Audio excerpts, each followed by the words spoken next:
s'agit d'un constat détaillé des caractéristiques et de l'état du bien, qui peut être utilisé pour diverses fins telles que la location, la vente et la gestion patrimoniale.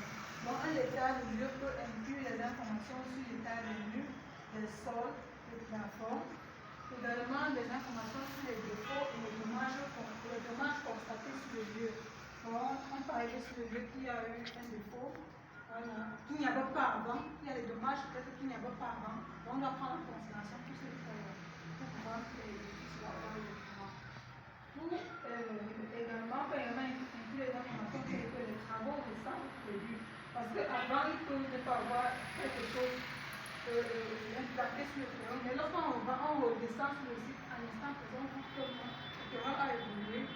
Il y a d'autres infrastructures qui ont été implantées là-bas, donc on prend en considération tous ces détails-là en mentionne dans le détail. Donc, c'est une description détaillée de l'état actuel d'un bien immobilier pour constatation des défauts, pour évaluation des risques et des dommages potentiels. Alors, une autre opération topographique ici, c'est le lotissement.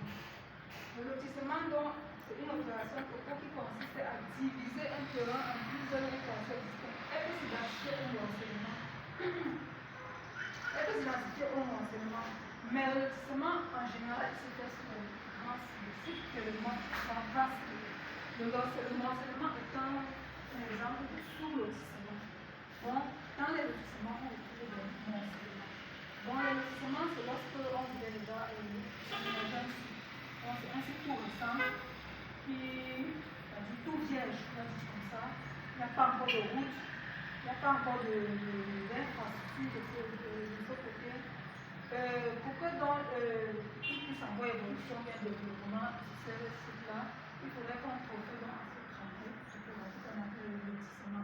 C'est-à-dire qu'on envoie les engins sur le terrain, on envoie les équipements professionnels du métier sur le terrain, qui effectuent donc des divisions parcellaires. C'est-à-dire qu'on divise le site en plusieurs lieux. Parce que généralement, ce sont des grands traits dans ce site, on fait des divisions parcellaires et les engins qui vont venir creuser pour ouvrir les routes. Ce sont les engins qui viennent pour ouvrir les voies pour qu'il y ait une servitude et que la route puisse passer. Il y a également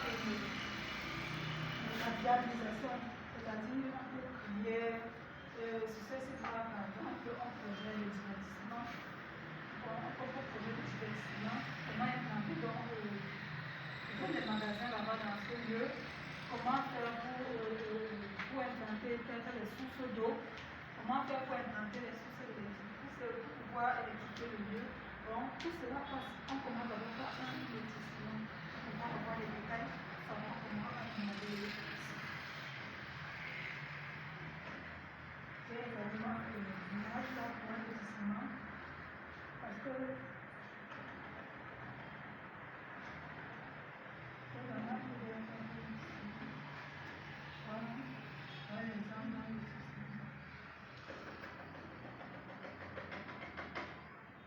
ce sont des très grandes superficies que généralement on travaille dessus.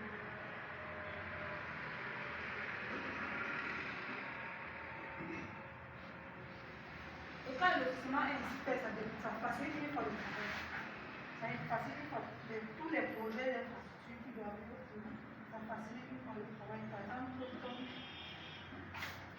là, c'est déjà ouvert, Et une partie là qui n'est pas encore ici, elle n'est pas encore ouverte. On n'a pas encore loti. Quand ça se voit que cette partie-ci, elle n'a pas encore été lotie. Sinon, les autres petits ont déjà été lotis. Il y a déjà les servitudes, il y a de la route. Bon, on peut savoir que bon, ça dépend de celui qui a le projet. Il peut décider que cette parcelle bien sur ce site-ci, il peut créer des écoles là-bas.